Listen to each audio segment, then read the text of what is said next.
នៅក្នុងបន្ទប់បង្កើតតូចមួយលីណាកំពុងបង្កើតយិនចម្លែកមួយដែលនឹងផ្លាស់ប្ដូរពិភពរបស់នាង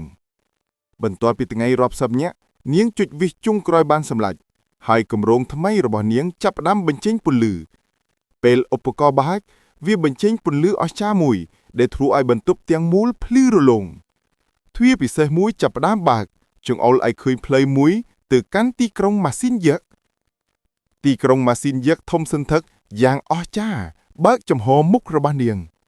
យ៉ាក់ម៉ាស៊ីនមួយជិតមកហើយឲ្យនាងមើលចន្លោះបេះដូងភ្លឺរបស់វាដោយភាពរួសរេរាក់ទាក់ភ្លើងចាប់ផ្ដើមអាំងកង់ម៉ាស៊ីនបន្តបន្ទាប់ឈប់ហើយទីក្រុងចាប់ផ្ដើមខូចខាតលីណាឡើងទៅលើវេទិកាអង្គត់ធំហើយចាប់ផ្ដើមជួសជុលបេះដូងម៉ាស៊ីនរបស់ទីក្រុង